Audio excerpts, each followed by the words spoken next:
A man wakes up one day and realizes something. He's smaller than he used to be. Not physically, internally. He's been making himself smaller, softer, less himself. He's been shrinking to fit into spaces that don't actually need him to fit. He's been dimming his light so other people wouldn't feel uncomfortable. He's been adjusting his truth to match what people wanted to hear. And somewhere along the way, he stopped recognizing himself. This is the moment everything changes. Not because circumstances shift, but because he finally sees what he's been doing, and he decides to stop. Most men experience this without knowing it, the slow erosion of self. It happens gradually, so gradually you don't notice. You compromise on something small, then something smaller, then smaller. You soften your stance, you adjust your opinion, you make yourself less to be accepted more. And it becomes normal, it becomes your baseline. You forget what you actually stood for. The compromises seem reasonable at the time. At work, you stay silent when you disagree because speaking up might hurt your career prospects. In relationships, you hide parts of yourself because showing them might be rejected. With friends, you go along with things you don't believe in because disagreeing would create tension.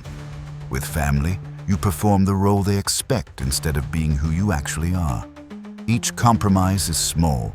Individually, none of them matter much, but cumulatively, they add up. Year after year, you're making yourself smaller. Editing yourself. Performing a version of yourself that's acceptable to everyone else. And that version becomes so familiar that you think it's real, but it's not real. It's a performance. And you've been performing so long, you've forgotten what the actual you looks like.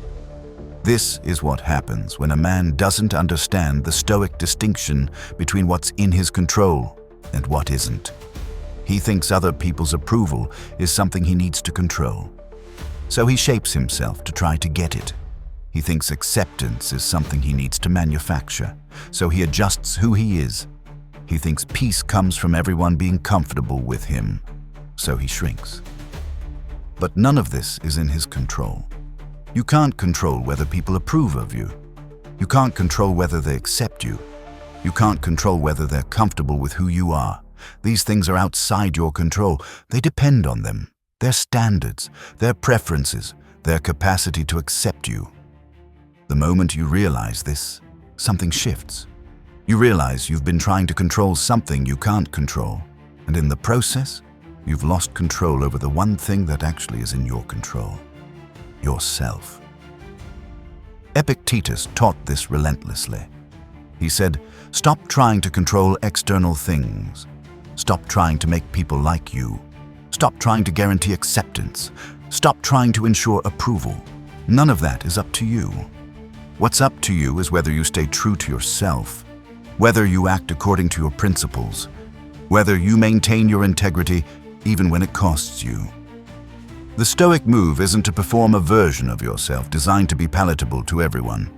It's to be yourself completely, to stand by your principles, to accept that some people won't like it, and to be okay with that because your peace doesn't depend on their approval. This requires real courage, not the courage to do dangerous things, the courage to be yourself when being yourself might result in rejection, the courage to stand by your principles even when it might cost you, the courage to take up space even though you've been taught to make yourself smaller. Most men have never done this. They've been shrinking their entire lives, making themselves smaller, softer, less threatening, less loud, less themselves. Because they learned early that shrinking was safer, that being small meant fewer people would attack you, that being quiet meant fewer people would challenge you, that being less meant fewer people would reject you. But that equation is wrong, because the cost of being safe is being small. The cost of avoiding rejection is avoiding being known. The cost of being acceptable to everyone is being authentically yourself to no one, including yourself. A man realizes this usually too late. He gets to 40 or 50 and he looks back and realizes, I don't know who I am. I don't know what I actually believe. I don't know what I actually want, because I've been too busy being what everyone else needed me to be. And he has a moment of profound loss. Not because he lost something external, but because he lost himself, and he can't get those years back. But there's also an awakening in that loss. Because for the first time, he realizes he has a choice. He can keep shrinking, or he can stop. He can keep performing, or he can start being authentic. He can keep trying to control other people's approval, or he can accept that it's outside his control and focus on what's actually his to control. Here's where the Stoic awakening begins. It's not a moment of inspiration or motivation. It's a moment of clarity. The clarity that comes from understanding exactly what's in your control and what isn't, and making a decision based on that clarity. You can't control whether people like you, but you can control whether you like yourself. You can't control whether they accept you, but you can control whether you accept yourself. You can't control whether they approve of how you live, but you can control whether you approve of how you live. And that's the only approval that actually matters. This realization is dangerous, because it means you have to take responsibility for yourself. You can't blame other people for who you've become. You can't blame circumstance. You can't blame bad luck or bad timing, because you've been choosing every single day to make yourself smaller, and that choice is yours to unmake. The awakening is uncomfortable because it demands honesty. Real honesty. About who you've been, about why you've been that person, about the fear that's kept you small, about the ways you've compromised yourself, about the parts of yourself you've hidden, about the truth you've silenced, about the person you actually are beneath all the performance. And once you see it, you can't unsee it. You can't go back to unconsciousness. You can't pretend you don't know anymore. You're awake now, and being awake means you have to choose. Every single day, whether to keep shrinking or to start standing. Most men, once they're awake, have a moment of wanting to change everything overnight. They want to suddenly become authentic, suddenly stand up for themselves, suddenly be completely honest, suddenly take up the full amount of space they're entitled to. But that's not how it works. Change like that is usually false. It's another performance. Just a different performance. Real change is slower. It's incremental. It's one small choice to stay true to yourself when it would be easier to compromise. It's one conversation where you say what you actually think instead of what's safe. It's one moment where you take up space instead of making yourself small. And then another. And then another. Every time you choose to be authentic instead of performing, you're building something. You're building a self that's real, a self that's grounded in your principles, a self that you can actually stand by. And slowly, over time, you're becoming someone you recognize, someone you can respect, someone you can actually be. But here's the Stoic truth that isn't comforting. The awakening doesn't make everything better. It makes things harder first.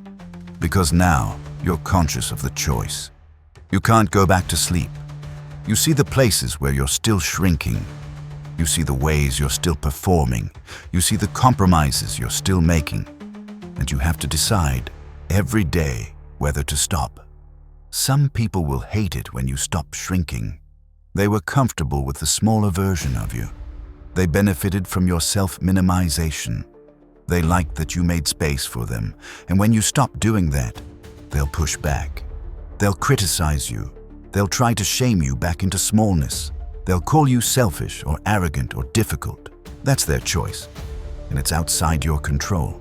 What's in your control is whether you listen to them, whether you let their criticism pull you back into shrinking, whether you abandon yourself because they're uncomfortable. That's your choice to make, every single day. The awakening doesn't promise that things will get easier. It promises that you'll finally be awake, that you'll finally see clearly what you've been doing, that you'll finally have the option to choose differently. Whether you actually choose differently is up to you. And that's harder than just staying asleep. But staying asleep costs you your entire life. It costs you yourself. It costs you the ability to respect yourself. It costs you the ability to look in the mirror and recognize the person looking back.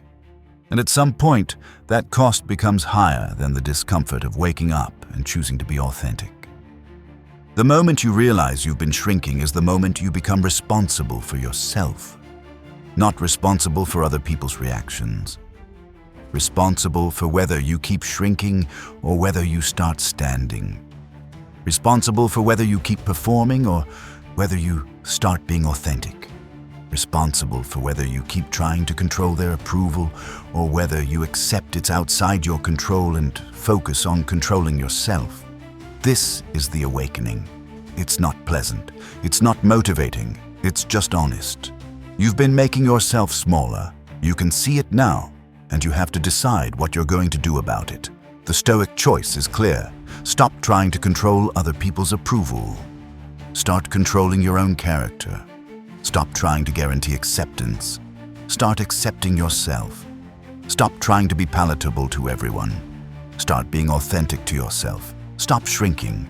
Start standing. It will cost you something. Some people will leave. Some will criticize you. Some will call you selfish. You'll face rejection. You'll face discomfort. You'll face the real possibility that not everyone will like you. But you'll finally know who you are, and you'll finally be able to respect yourself. And that's the only thing that actually matters.